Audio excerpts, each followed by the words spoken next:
This is the Begin Within podcast, where we believe real, lasting health and fitness requires you to start inside before you work out. I'm your host, Nate Slegger, and I'm here to show you behind the scenes of fitness. You already know exercise is good for you, but what about all the other things in life that affect your fitness?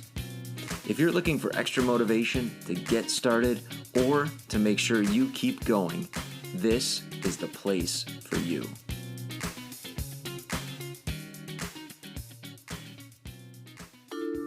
Produced by BeginWithin.fit. Improving health is about so much more than just losing weight. But I realize weight loss might be the goal that brought you here to the Begin Within podcast. That's why I wrote my latest book, 5 Ways to Stop Wrecking Weight Loss, to reveal the 5 areas that I see are most overlooked by the people that I work with who want to lose weight. Each one of the chapters in this free ebook describes that specific area that you need to focus on to improve your health and get great permanent results. And it also links back here to episodes of the podcast where we've had experts on the show talking about that specific area. So you can benefit from those previous episodes while you're learning about how to maximize the results that you're after. You can get your free copy of my ebook, 5 Ways to Stop Wrecking Weight Loss, by going to beginwithin.fit/ebook or going to the link in the show notes. Now is a great time to do a little multitasking while you're listening to the start of this episode. Head over to grab your free copy of my book, 5 Ways to Stop Wrecking Weight Loss. If you missed the URL, here it is again, beginwithin.fit/ebook. Or there is a link in the show notes for you. Grab your copy, and now let's get on with today's episode. My guest today is Dr. Sheila Carroll. She is a pediatrician and a board-certified obesity medicine physician. She's also a certified life and weight coach, and she is a mom. And she's here today to talk about parents' role in helping their children to have the healthiest, best quality of life possible. And you know, if you've been here before, that I'm not a parent, but I am well aware that being a parent is the toughest job that there is. And rather than just tell you how tough it is because you already know, we want to share with you today in this interview some things that will make it better. Better life for parents, better health for parents, as well as for their children. So a couple things that I want you to listen for in this interview. First of all, we're going to talk about food quite a bit, as you can imagine, but listen for the specific types or type of food that Dr. Carroll recommends parents pay attention to when it comes to supporting their children's health. And then finally, listen for our conversation around modeling behavior and how that is really going to improve things for your children and for the whole family, really. Please enjoy my interview with Dr. Sheila Carroll. So I've been a pediatrician for about 23 years, and over the course of that time, seeing diseases that we used to see mostly in adults, be creeping downward into children's lives. Things like weight problems, like fatty liver disease, non-alcoholic fatty liver disease, high blood pressure, metabolic syndrome. So there's lots of medical problems that are making their way down from adulthood into childhood that kids never used to experience, or very, very rarely used to experience. Okay. And And so how can we help our kids be healthier and set the foundation now so that they can, live super long, have a very long lifespan and a very long health span. But Nice. the problem we're bumping into is our modern, well, the modern world, really. And the way I think about it is our body is always trying to help us out. It's trying to do everything it can to keep us safe, keep us alive, keep us safe.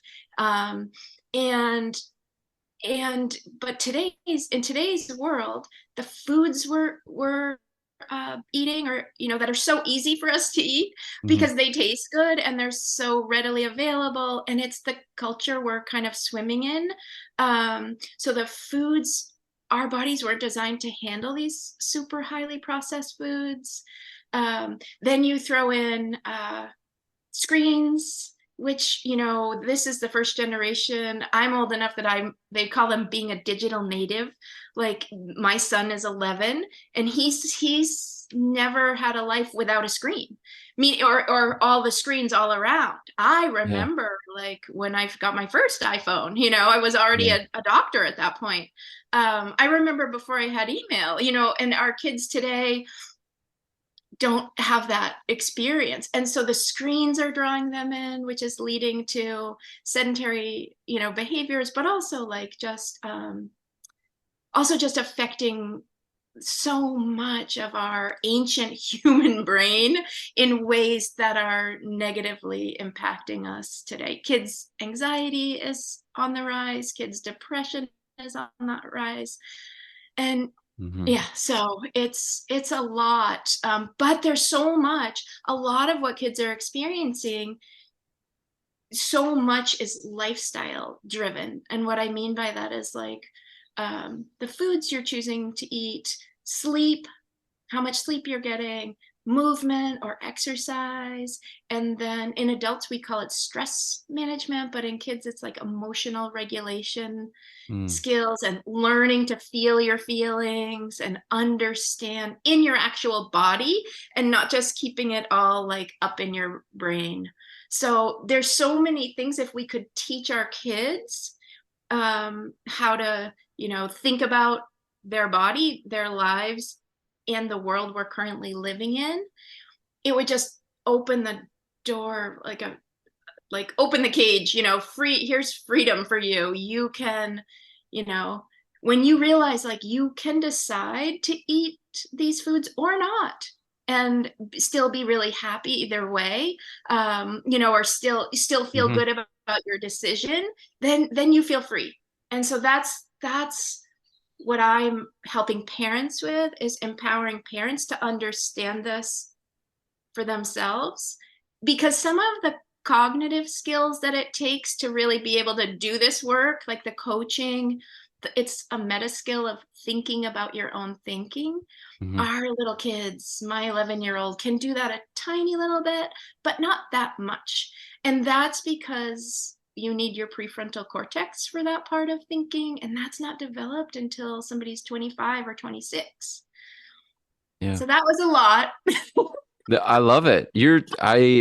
What I love about your message, and is different, maybe contrasted with what we're usually talking about here, and the experts that I'll have on the show, is that we're we're talking about what we can do as adults to help improve the health of children and future generations, help them now, but also for the future. And so often we're just kind of, it's kind of like a selfish show. Like, how can I help myself? What can I do better? So I love your message of, we got to take care of our own health. That's great. But, and in the message that you're sharing, we're going to be able to do that better, but paying Yeah, it well, the good forward. news is you help yourself first, and then Yeah. you help your child. And honestly, by helping yourself, you're you're helping your child.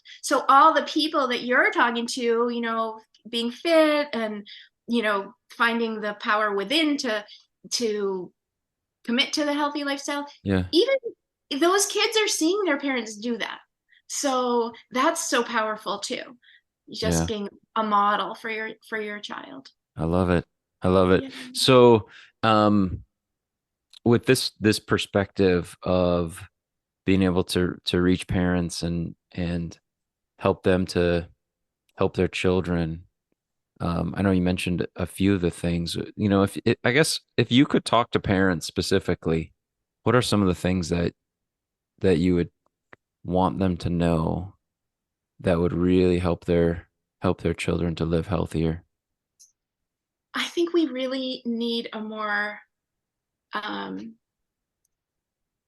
I was going to say honest, but it would be helpful if the medical community could all get on the same page because about processed foods. Because to me, that is what is driving Okay. so much unhealth or Yeah. unhealthy results in our kids, both physically for like with example weight gain or metabolic problems for kids, but also emotional problems and mental health problems, because we know that eating a lot of these processed foods with a lot of added sugars, seed oils, like they're super inflammatory. And so when your body's inflamed, it causes metabolic problems, but it also inflames the cells in your brain and affects the mitochondria, like the workhorses, the guys who are really creating our energy and our ability to think.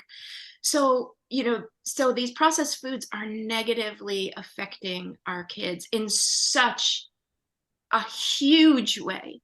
And it's hard because you know it's hard to know how to talk about this message. I was just, I went to the beach. We live up here in Maine, and it has been crazy rainy, but we found a sunny day a couple days ago to go to the beach, and we had my friend, my son brought some friends, and those kids had Gatorade, Takis, these chips with all these kind of crazy dyes and chemicals and seed oils. Anyways, highly educated parents who just love their kids so much and would do anything to take care of their kids and are doing all the things to take care of their kids.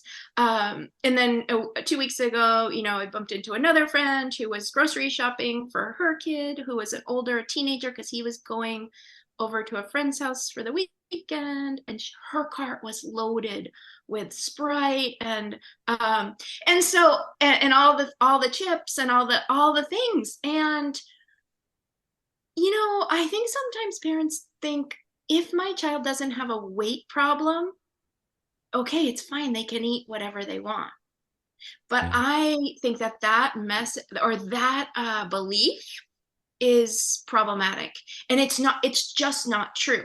They might not manifest the problems as gaining weight on their child's body right now. They might later, hopefully not, but knowing, if you understand some basic science of, for example, drinking a Sprite or drinking a Gatorade with 50, 60 grams of sugar in it, half of that sugar is fructose, which is terrible for us, goes right to our liver. Our liver kind of stores that as fat. So we're harming our liver.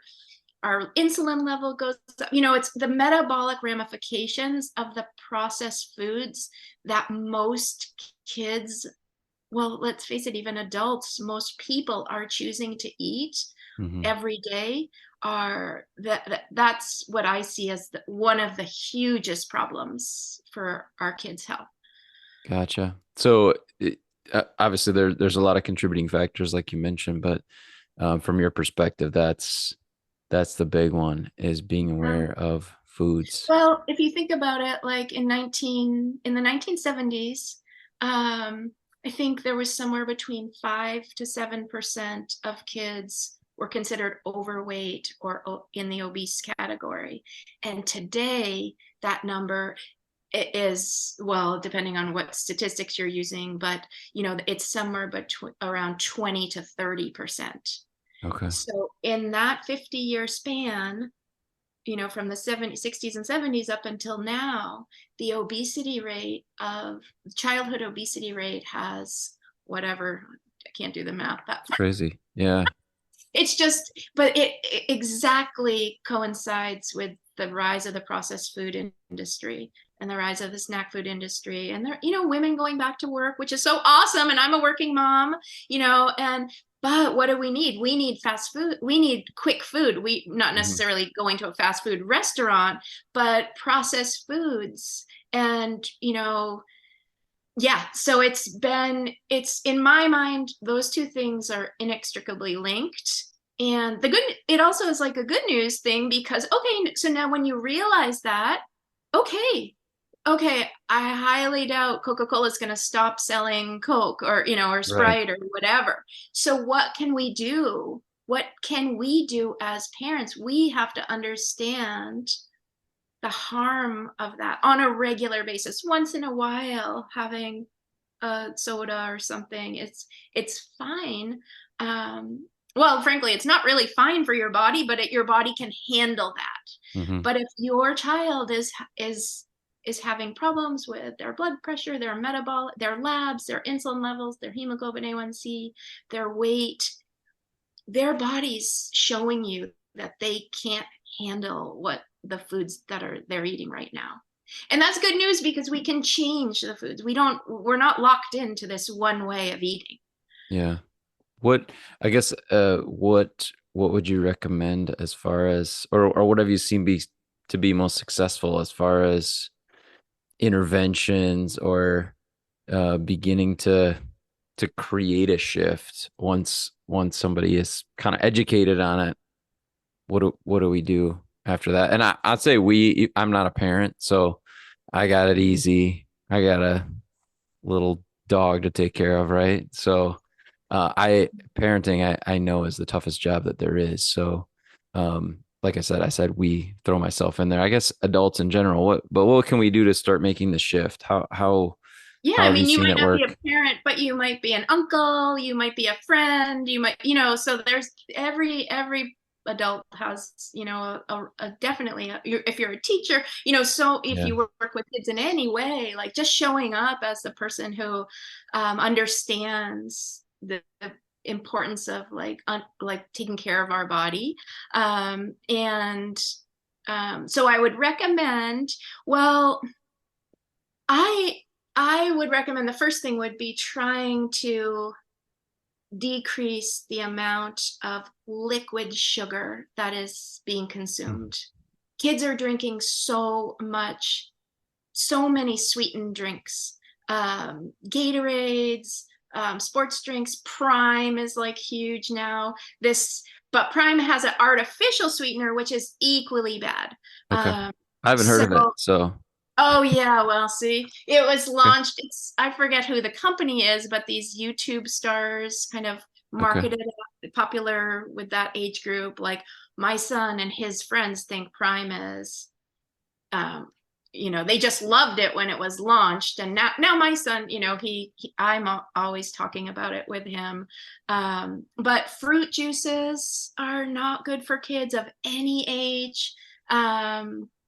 So I think, when parents can understand the amount of sugar they're getting, for example, like a Gatorade, the last time I looked at the back of a Gatorade bottle I picked up to put in the trash at the Little League field, it was 39 grams of sugar, 39 grams of added sugar in this one little bottle of Gatorade, not to mention all the dyes and all the other chemicals in there.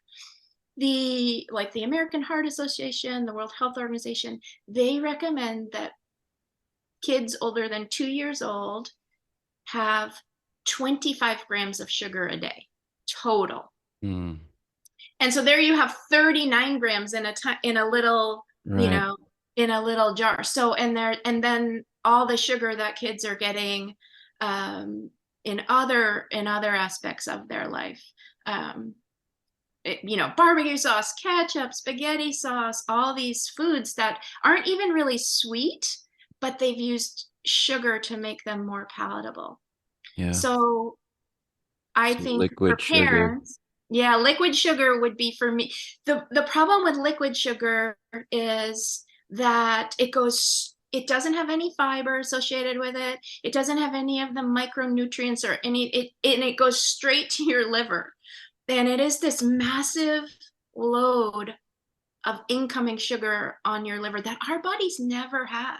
I mean, if you think even 100 years ago or whenever before sodas were created, there's nothing in nature that gives you that amount of sugar. Yes, there's fructose in fruit, and that's packaged with fiber and all Yeah. the other things. So your body has a chance to slowly digest that and slowly absorb it. Um, so yeah, just understanding some of the basic science, it's really eye-opening. For me, at least, it was when I really, Yeah. really understood it. Yeah. Yeah. I've heard even just as a culture, 75% of our American diet is highly processed, right? Like we're not eating whole things anymore. Yeah, As a right, general rule, right. what we're consuming is highly processed. So the liquid sugar, I like that. I like that. Let's, dial it down. If someone was gonna just make one change, one shift, that's Mm. maybe one of the most important Yeah, places to don't look. bring it home. Don't buy it. Stop buying juice and stop Okay. buying soda unless Gotcha. it's for whatever special occasion or something. I'm curious too, and this might be a little bit of a shift, but what what part does modeling the behaviors, what part does that play as far as a parent's role? Because I can imagine if we're going to start changing what our kids are eating, it's going to affect what we're eating. You How it powerful is doesn't that? work. It doesn't work without changing yourself as the parent.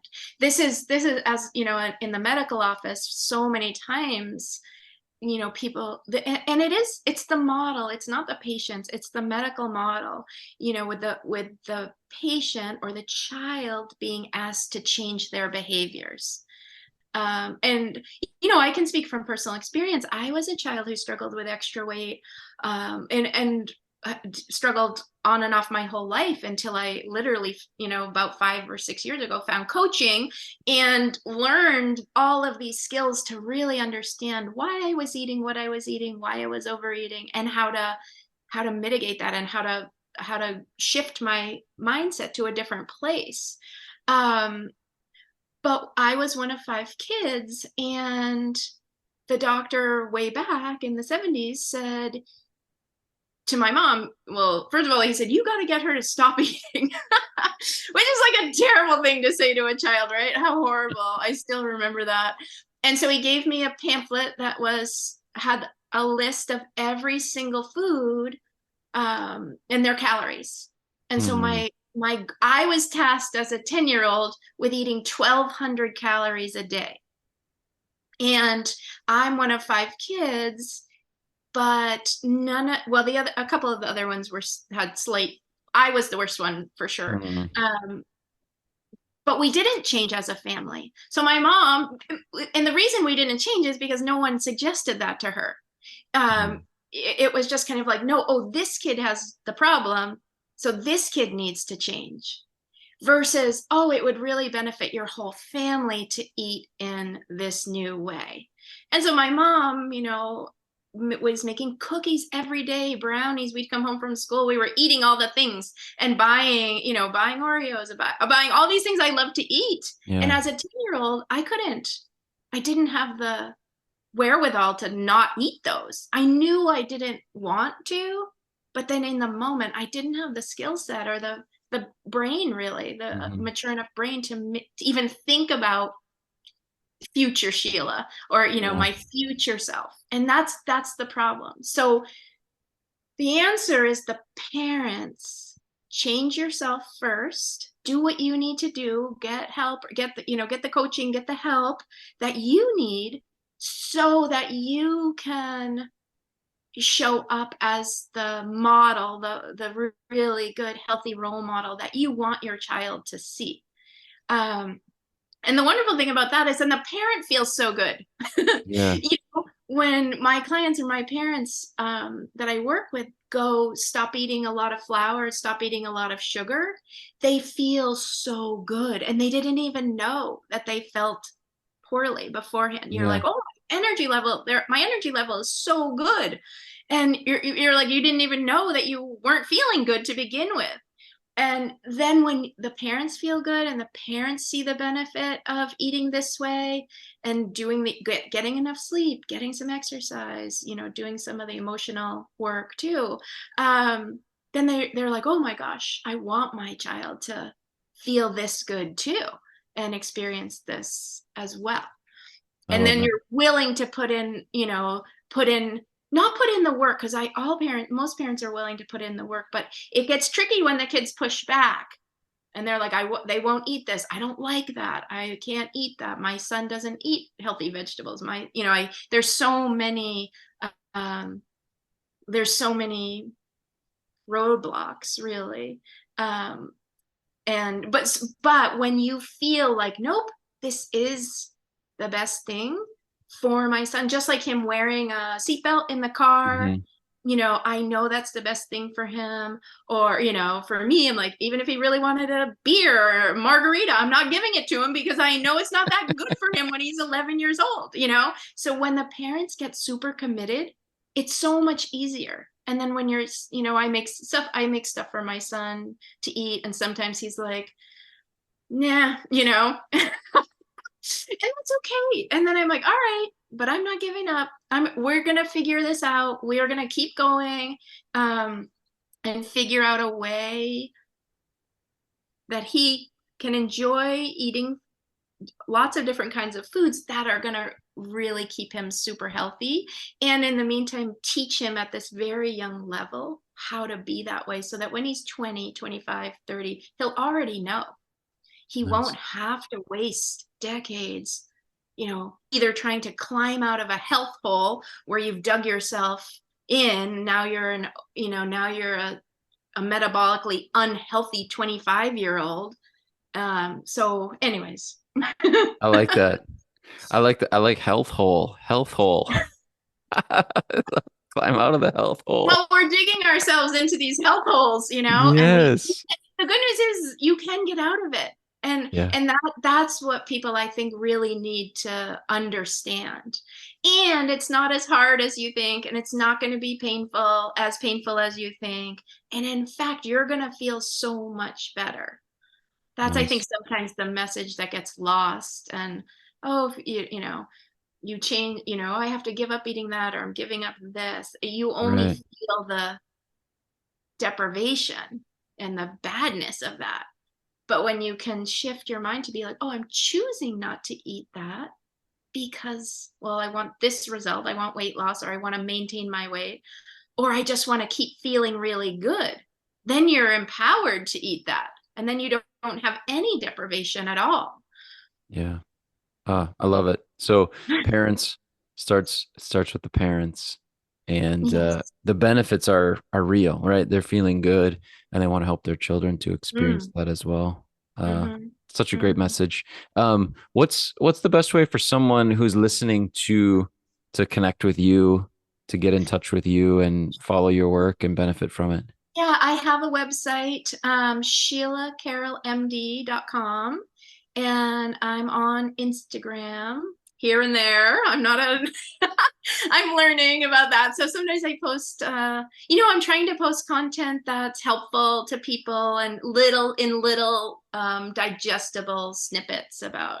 And the other thing I wanted to say was, the other thing I think we're sometimes, definitely the medical community makes some mistakes and they're working on it, but I think parents can make the same mistakes, maybe because it happened to them, is focusing on weight instead Mm, of focusing on health.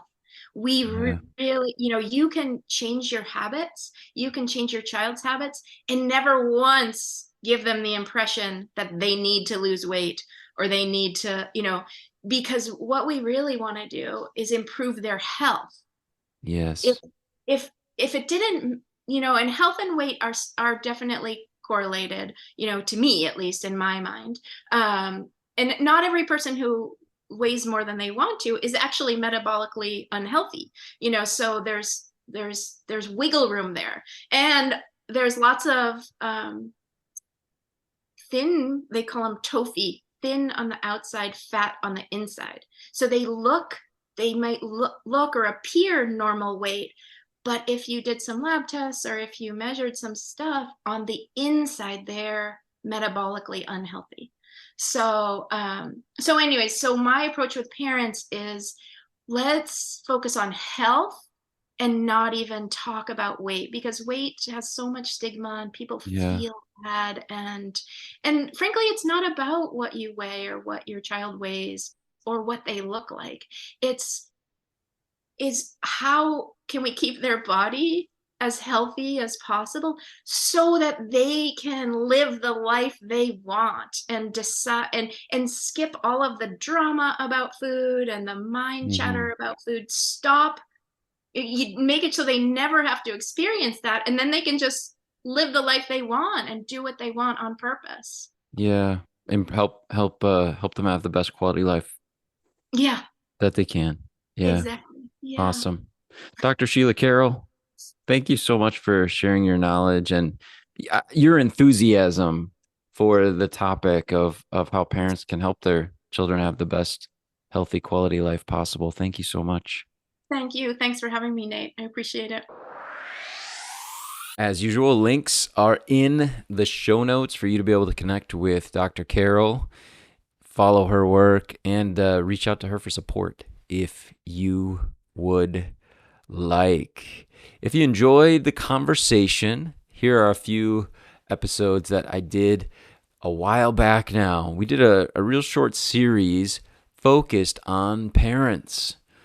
So if this is resonating for you, if you're a parent, you want to help your children to have the best quality, healthy life possible, I interviewed 3 experts back to back where we talked about the realities of being a healthy parent and helping children to be the healthiest versions of themselves possible. So that was back episodes 48, 49, and 50. So 48 was with Dr. Lynn Wagner, a friend of the show. We talked about simple steps to make health a family priority. We had episode 49, Amanda Zagrodnik, the best mindset for healthy parenting.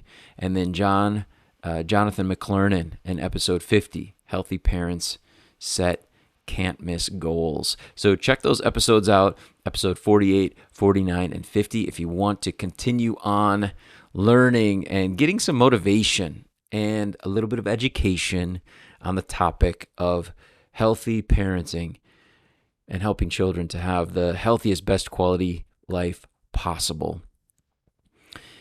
I know you enjoyed our interview today with Dr. Carroll. And again, I want to thank her for being on the show.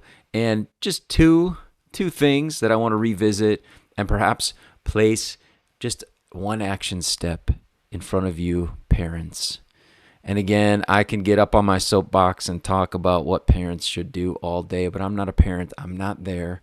But I can tell you that the parents that I've worked with, what benefits them the most is having simple action steps that will improve their health as well as the health of the whole family. So let's talk about an action step. But the 2 areas that I wanted to just recap on were what Dr. Carroll said about the type of food to be most careful of. She explained the reason why, the science behind it, and of course that was liquid sugar. Let's revisit that when we talk about our action step. The other piece was, of course, modeling behavior. And the fact is this, as you work to improve health, as you really take real steps in the direction to improve your own health, you're going to feel better. It's always going to be an investment that is worth it. So take those steps with determination and courage. Know that the adjustments that you're making are going to feel good. You're going to have more energy. You're going to feel better about yourself. You're going to have more confidence in life as a parent and be able then, from the first person perspective, to encourage your children to make adjustments as well. So the importance of modeling the behavior. Dr. Carroll said, it doesn't work if you're just trying to improve your children's health. It will not work. I thought that was such a powerful statement. Of course, it makes so much sense. So keeping that in mind and realizing that improving your health is improving your children's health. Improving your children's health will improve your health when everyone's working together to make it happen.